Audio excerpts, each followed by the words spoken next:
Are you curious what goes through the mind of one of the highest rated Minecraft plugin developers out there? Stay tuned.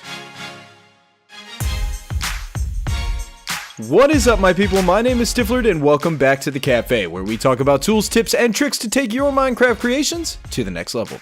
We are back, as always, on the Friends of the Server Interview Island today, and I've got a great guest for you. You may actually already know who it is if you are familiar with some of the projects that I'm working on outside of this podcast. We're going to get to that here in just a minute, though. First, I need to take care of a little bit of housekeeping and tell you a few things that are going on here with the podcast. If this is your first time here on the Friends of the Server Minecraft Server Owner podcast, I would like to welcome you, and I hope that you enjoy the conversations that we are having here on the Interview Island. I'm always looking for new guests to have on the show, so feel free to head to friendsoftheserver.com and fill out the little form at the bottom of that page. On that website, you can also find all kinds of other podcast services where you can tune in and subscribe to this podcast, like on iTunes, Spotify, Google Play Podcasts, YouTube, and very soon hoping to be on Deezer as well. Every week on this podcast, I interview a different guest and we talk about all the latest things that are happening in the Minecraft server world. And we might even touch on a few other subjects like being a Minecraft YouTuber or developing your own plugins like we're going to discuss today. Of course, I can't start this podcast episode without first thanking my patrons. Over on patreon.com/Stifflered, if you are interested in becoming a patron, you get all kinds of perks, like joining in on my sponsor-only live streams, which happen about on a weekly basis. These last couple weeks have seen incredible growth on that Patreon page. I've got a few new people that I need to shout out. The newest people to join on Patreon are Lisette, Witch-Faced, Glowads, and Psycho Pacifist. Shout out to all you guys for your phenomenal support and excitement and helping me keep the lights on over here. Wherever you are listening or watching from, I hope that you enjoy this podcast episode today.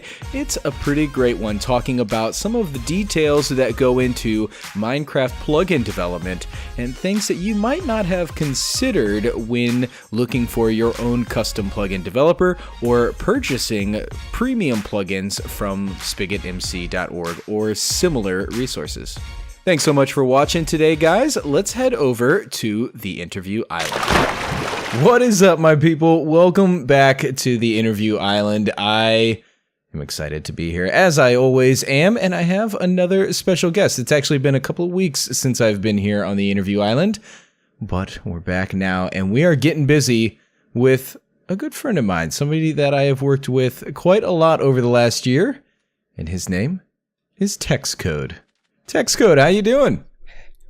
Yeah, just fine, man. Good. Hey, what's up? Good. Not too much. I am glad to have you here. We have talked about doing an interview with you, I think from the beginning of the podcast. I think from episode 1, I've talked to you about getting you here on the Interview Island, and it's finally happened. It took so long. Yeah, it did, but it all worked out for the best because now you've got a fancy new mic and your audio is coming through all nice and clear.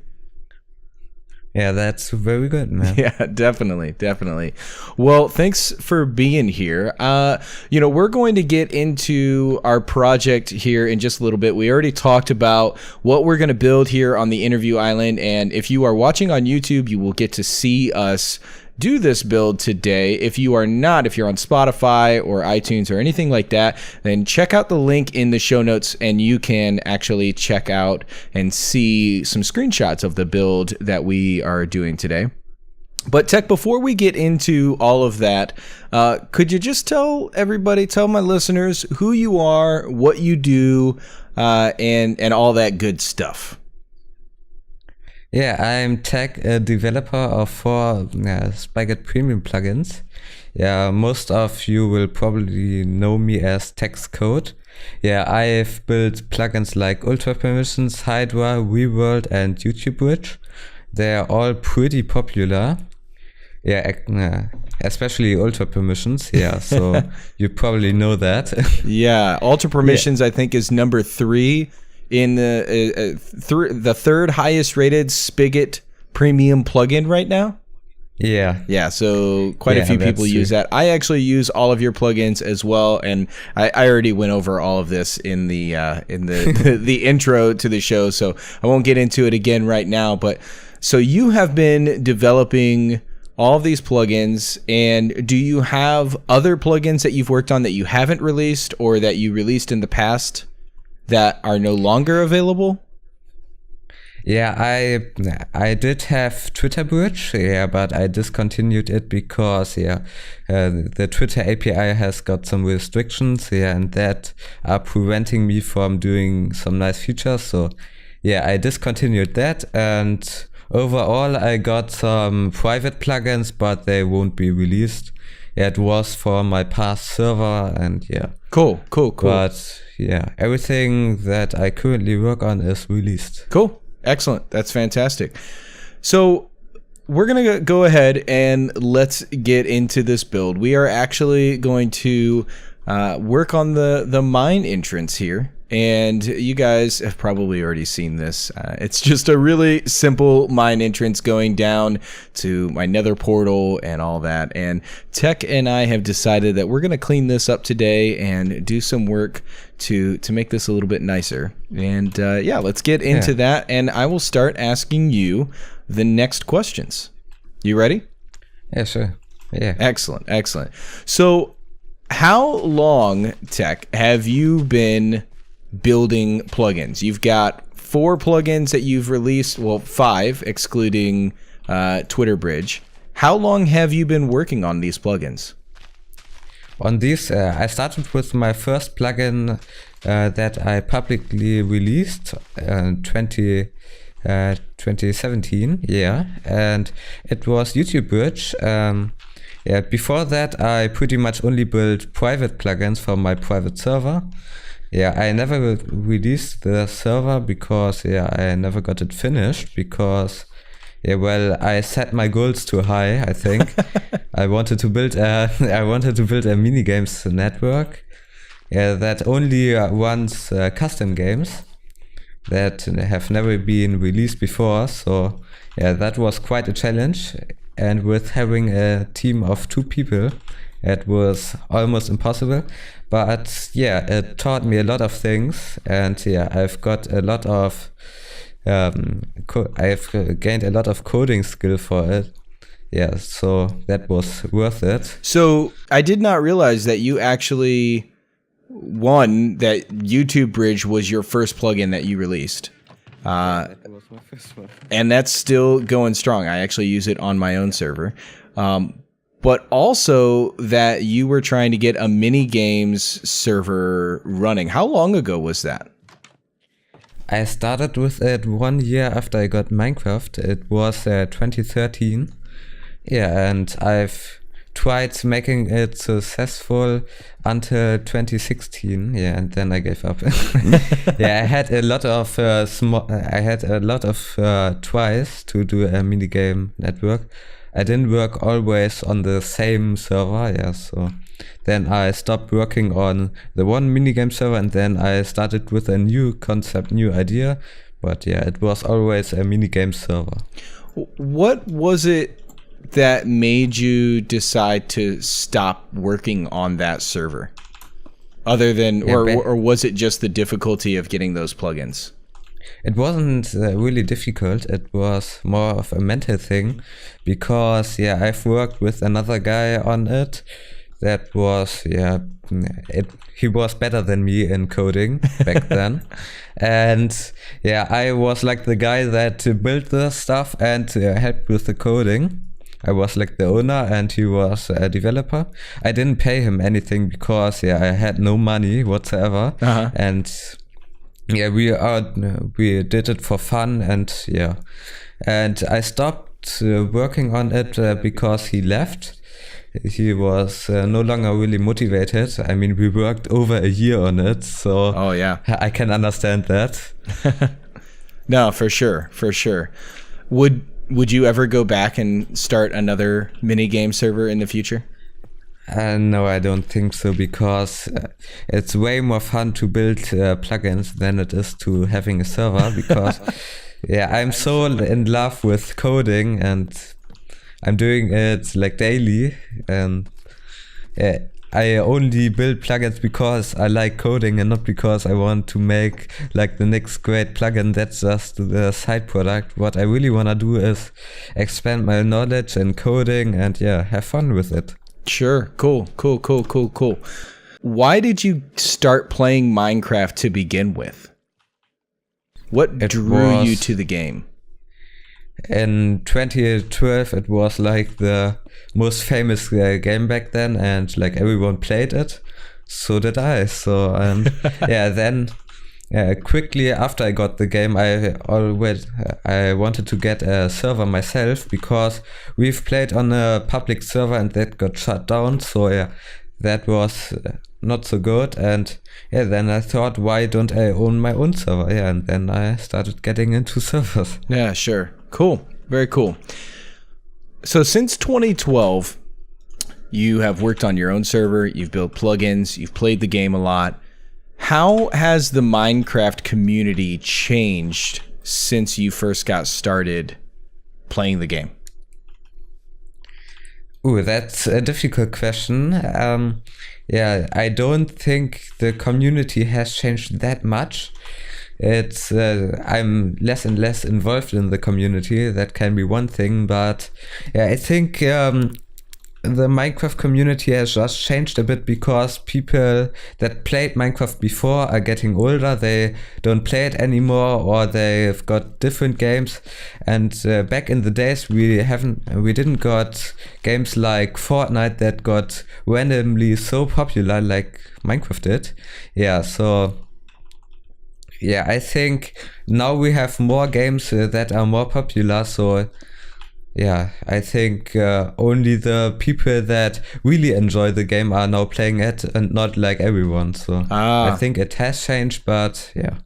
I see. Yeah, so I mean that's a big important factor too, is the age of the players.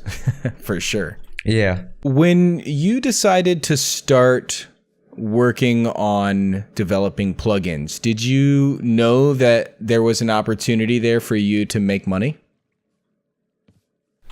Ooh, that's yeah. I started when I started with making Spigot plugins. I always wanted like to make a bit of money off of it, because I spent so much time already coding for my own server, and I didn't really got anything for it. I just did it for fun, and yeah, it's like a motivation factor for me. Yeah, so sure.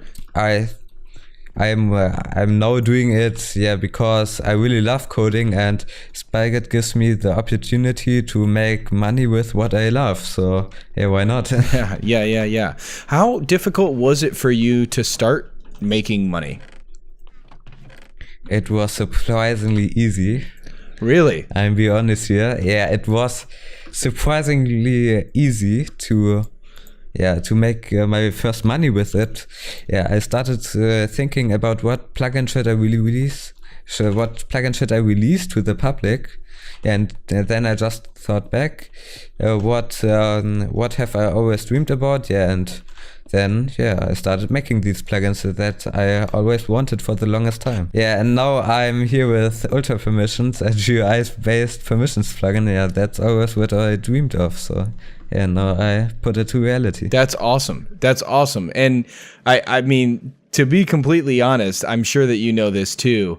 A lot of people might disagree with you that it is easy to get started making money. So what is your secret? Why do you think it was easier for you to start making money than for other people who say that it's very difficult?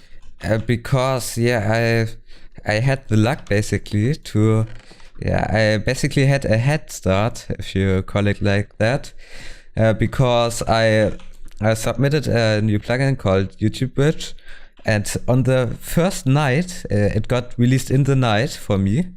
Yeah, and after I woke up, I already got 2 buyers. Yeah, and that was like awesome. And from there on, I kept working on it so hard. Yeah, I've worked in the night, in the day. I spent all my time on it. Yeah, and that was probably why it was so easy for me, because yeah, I had the motivation after I got like 2 buyers in one night. Yeah. So. Yeah, no, I mean, that motivation is definitely there. And that's very cool to hear that the motivation drove you to want to succeed. For new developers then, who are just getting started, can you give any tips for them to help them find that motivation and to start selling their first plugins? Yeah, I would say that you first expand your knowledge on and after you did that, then think of something that you always dreamed of at the time that you didn't make plugins. So for me, it was always a GUI based permissions plugin. Yeah, and then just start building it. It's very easy once you've got your first purchases, because that's a driving factor, I think. Yeah, definitely. And I can say, as a self-taught developer myself, I went to college, but I ended up dropping out of college, and I taught myself everything that I know about development.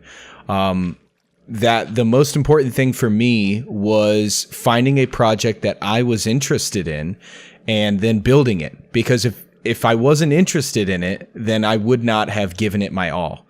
And so definitely it sounds like that was the same thing for you, is that you were interested in building it, and so you built a good plugin, and then it just so happened you got lucky and people enjoyed it. Yeah. That's all great. The thing is that you have to keep in mind that you really have to love what you do to succeed.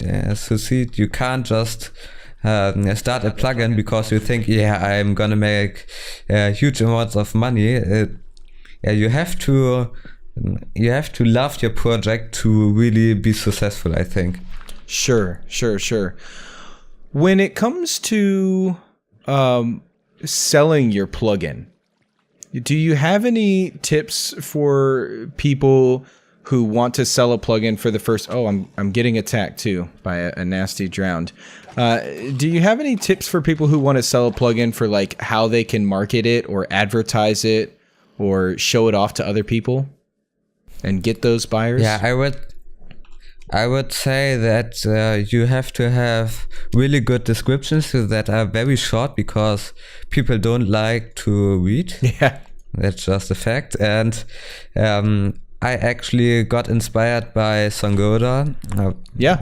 Her descriptions are like, they are godlike, and then I just took some inspirations from them and added them to my descriptions. And one of the most important things, I think, is to have some sort of video or some sort of visual thing to show off rather than just text. So short descriptions, video, and looking at what other plugin developers who are succeeding, looking at what they are doing to find how to succeed yourself. That's all really good. You actually use like GIFs and little video clips on your plugin description pages as well, which are very nice. Yeah, I got those ideas from Sangoda. When it comes to developing your own plugins, what is the most important thing that you think about and that you try to do when building your plugins? Are you looking at, it being user-friendly, or it being flashy and like grabbing people's attention, make it easier to understand? What are you looking for when you are building your plugins? Yeah, I would say that you have to have a visual good-looking plugin, because nobody likes to work with a plugin that has that's not very user-friendly and has like ugly messages or something like that. So you have to spend your time really on making the plugin beautiful and easy to use experience. I'm always trying my best to have a plugin that works very easy, and I always try that everyone can work with the plugin without even reading like wikis or documentations about it. Yeah, so I took, for example, Apple as my inspiration, because they always try to make everything as user friendly as possible, and so did I. Yeah, I basically took what Apple is already doing for years, making easy to use products. That's very cool. So even looking outside of other plugin developers, but you're looking at major companies like Apple to get inspiration from them as well. Are there any other companies that you look at to get inspiration besides Apple? Yeah, I'm a huge Apple fan, so yeah, I'm almost always only looking at Apple, what they are doing. I like Discord a lot, actually. Yeah, I like their marketing strategy. Yeah, but Apple is just my number one favorite. Very cool, very cool. Now you have developed your plugins and you've run your own server. Are there any similarities between being a plugin developer and a server owner? Yeah, that you have to be available like non-stop for people, because that is if so you're a true. server owner, there are so many people messaging you. Like, I get so many messages about people that need help, that have errors with my plugin, that just want to have the plugin for free, or just so many people that are messaging you. Yeah, and as a server owner, you get a lot of messages as well. Yeah. So you have to be available every time. Yeah. What are some ways that you have found to make yourself available that works out? Now, I know you have like your Discord server, but do you make yourself available in other places, like on Twitter or anything like that, for helping people with support? I mainly only use Spigot itself with the conversations, or Discord. Yeah, my Twitter is like not used, and my Instagram isn't used either. So I'm just using Discord. Yeah. Cool. Yeah, because then people can help themselves. So if like one buyer has got a question that a different buyer knows, then they can help themselves. Yeah, I'll say that that's a good point for me as a server owner, and then I have, my own plugins as well that I give support for, where by having a place like Discord where my users can actually come and join in the community, they do tend to help each other out. So they have questions, whether that's with the plugin or with the servers, a new player is joining the server for the first time, or whatever it might be. People will help each other out, and that saves a lot of time for being a server owner or a developer. It just saves so much time, which is critical, because you don't want to spend too much time talking and giving support. You want to spend more time building things, right? Yeah. I actually noticed that a lot of other Spigot developers are like starting to ignore other people, because like they don't even got the time for that. Yeah, and I can really understand them for like ignoring others. I personally try not to, and that helps a lot with that other people help themselves. Yeah, and I also have a verification system. Yeah, and I try everything to automate the whole support experience, so that I can spend some time working on the plugin. That's really interesting you bring that up, because one of the people in Discord, actually, on my Discord, I let people ask questions that I would then ask of my guest. And somebody was asking about your verification system. How did you create that? I'm guessing that the reason you created it was to make it easier to get people to the right place, right? to make sure that they actually have bought your plugins and all that. Yeah. But how did you go about creating that Discord bot and that verification system? Yeah, I basically I had a huge piracy problem with my plugins because they get advertised for free on the internet. And I was tired of asking people for their Spigot name and like if they bought it or not, and to verify them. And then I thought, hey, let's automate that. And then I built the bot, and now it's doing the task for me. That type of preparation work and building that bot, was that worth it for you to do that? Yeah, 100%. I have had multiple versions of the bot. It always looks the same, but currently I have my own web API service for that.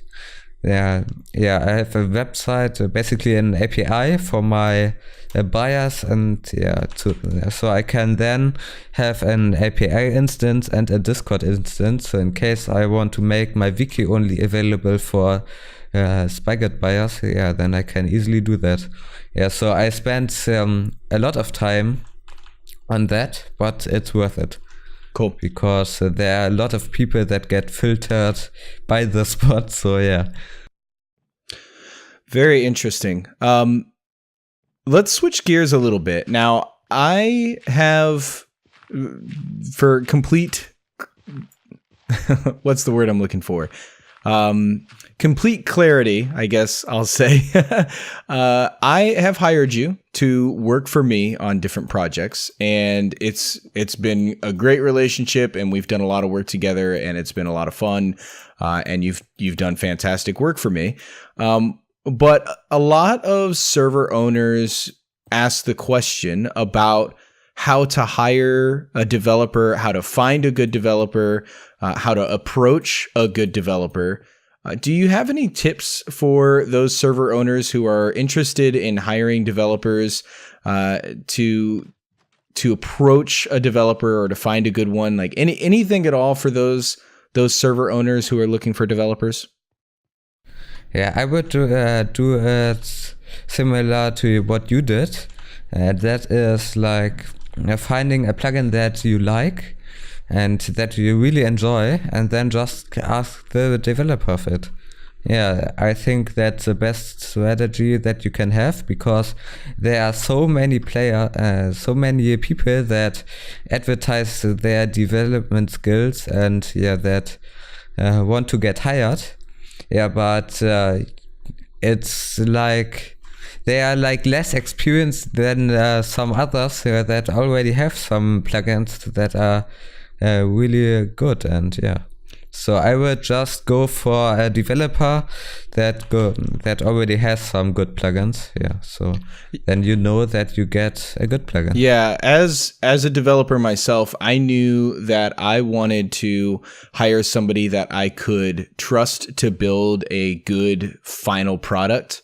And absolutely, I will echo what you just said, that I think that the best move to make is not just to go onto these forums or discussion boards and hire the first developer that says that they have the skills, but to actually find somebody who makes a plugin that you already enjoy and you know that they do a good job, because they've proven themselves that they are able to do the good job. So that's cool that you say that. And do you think that a lot of developers that have plugins are open for being hired? Because I know some of them say that they aren't open for that. But when a server owner goes to ask that question, how do you think they should ask? How should they approach a developer to try and hire them for a job?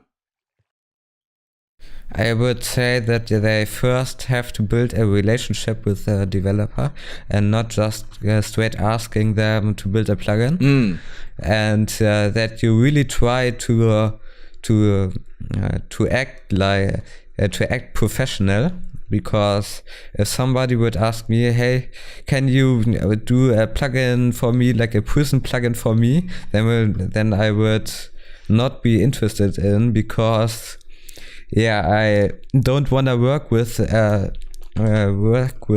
somebody that is not easy to work with. So I want to have somebody that I can easily work with, like you. And then if that sounds like a person can easily work with me, then I get to hire him. So being clear with communication, being professional, and building a relationship before you even ask to hire them is all important. Yeah. That's great. Now, you've actually seen a lot of server owners, because so many of them have bought your plugins and come to you for support for those plugins. What is the biggest mistake that you've seen server owners make? And that is probably copying others, because I did it for myself. I always liked to copy like concept that huge servers are using. Like, for example, I wanted to make a cloud system that is a system to automatically start new Minecraft servers once there are more players on. And that huge servers are using that. And I always wanted to have my own cloud system, but it was pretty unnecessary because I never had that many players. So just focus on making a good, unique server rather than copying concepts from other servers that may be cool, but they won't help your players play better. Yeah, that's a really good point. And it's hard to have a unique plugin idea anyway. There's so many out there. I feel that, and I agree with you 100%.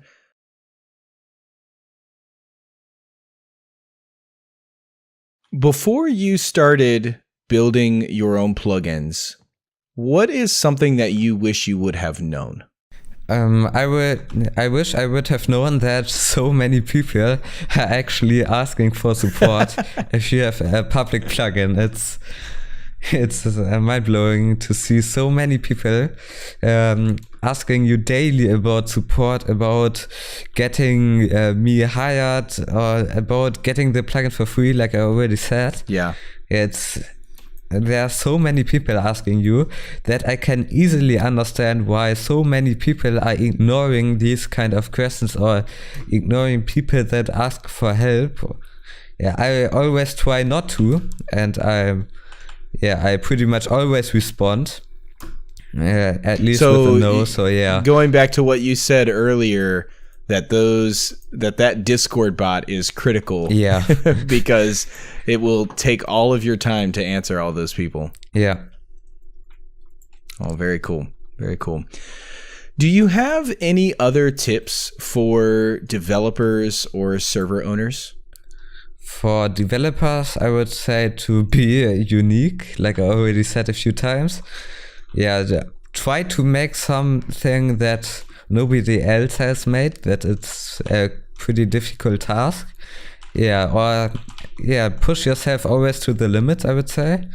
Make go out of your comfort zone. That's a pretty big one. To always go out of your comfort zone. So if you are trying to make a permission plugin or something like that, don't go the easiest path. Go the path that leads to your plugin being more unique. And that's clearly paying off for you, and I think that is really great advice. Are there any resources out there for plugin developers that you think could help them push themselves to the limit and learn more? I would say that you have to be very fluent with the language itself, because that's your most powerful tool that you have. Because if you are very familiar with your language, in this case Java, then you can pretty much do anything. Yeah, and that goes for all these more complicated plugins, like plugins based on GUIs, because somebody that doesn't know a lot about languages will just build like a GUI interface from ground up for every single GUI. And if you're more experienced, then you can just build a GUI manager to manage all of your GUIs. And then you can just define where the buttons go, and then your GUI is fully working. So you can always make your life easier with knowing more about the language. Yeah, that's critical. Really great tip there is know the language backwards and forwards. Do everything that you can to learn as much as you can, and always stay on top of it. So that's really great. Yeah. And I actually did not let you finish answering the question about tips for server owners. Do you have any tips for server owners? Yeah, for server owners, I'm not really that good of a server owner myself because I'm just a developer. But yeah, I would think that the best tip to give out is to be professional, not childish. Yeah, and then you will attract more mature people, like you already doing. And I would also highly suggest watching your videos, because these are very helpful. I even watched them, and I'm not a server owner, because it's just so interesting to see these videos. So just watch these videos, and then be professional. That's what I'm trying to say. Well, I'll take that shout out. Thanks, Tech. I appreciate that. Definitely have enjoyed making videos for server owners over the last year, and been a lot of great feedback. And as I'm learning and sharing with other people, building community and all that has been great. And I'll say as well, just throwing it out there, being a teacher is probably one of the best ways to also be a student. As I have taught people and asked questions and made videos for teaching other people these tips and tricks and tools, I have learned so much about Minecraft, about development, about community management. And so, if I can put that out there, that one resource that we all have available to us is that we can teach other and answer other people's questions, whether that's in a support Discord like your own, or on a community like SpigotMC.net. But by teaching others, we actually learn a lot as well. So, I'm just going to throw that out there as an extra little tip. But really, really great stuff here, Tech. I appreciate it all immensely. I do have one last big question here for you. And it's a question that I ask everybody. I think most of my listeners are probably already fairly familiar here. I can already tell which question is. Yeah, I bet. Is Minecraft dying? Yeah, that's a pretty common question nowadays. And I would not say that this game can really die, because it's like so big. It's one of the #1 games ever, all time. Yeah. And I can just tell from my amount of buyers and people that engage with my plugins that this game is nowhere near dying, because I get asked so many times, like I already said, this game cannot die at the moment. That's cool. There have to be a similar game out there, a similar sandbox game, in order for this to actually die. And we didn't have a sandbox game like since Roblox, and that game is pretty shitty, to be honest. So I hope that answers your question. Definitely does. And I agree, and I appreciate that answer very much. Well, Tech, this has been a great episode and a great interview, and I appreciate your time immensely. I am trying to make a sign right now. I forgot the recipe. I don't know how I forgot the recipe. It's probably because I'm talking. But if you don't mind coming back up here, I think we did a pretty fine job. Maybe the little entrance on top could use some work, but it looks pretty good, man. And I would love it if I can give you a sign here.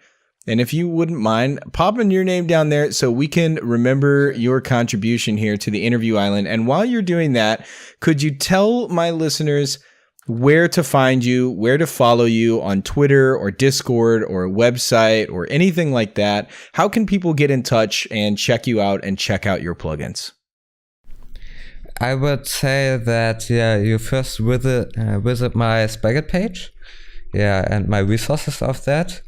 And from there on, you can just click on the Discord link that is almost everywhere, and then just hit me up. You can also just send me a private message. I can leave the Discord tag on the sign if you want. Yeah, sure. Or something. That sounds cool. Yeah, throw it on there. And I think on Twitter you are at TechsCode. Yeah, and on Spigot, I'm TechsCode as well, and on Instagram, I'm TechsCode with an S at the end, TechsCode. Okay. Yeah, so... Great, and I will leave... I think you can put that in the description. I definitely will. I was just going to say, I'm going to leave links to all of those different locations in the show notes in the description, so you guys can follow Tech down there.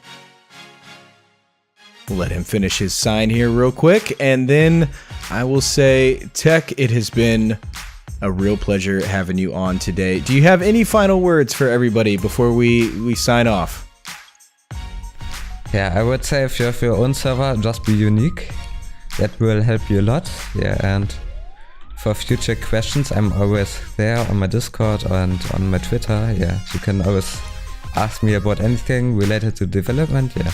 That was basically it. Awesome. Well, hey, Tech was here. Excellent. Thank you so much, Tech. And thanks to all of you as well for joining in today and listening to this episode. It has been a really great one, and you definitely should check out those links in the description. You can get in touch with myself or Tech and learn a lot more about being a plugin developer or a server owner.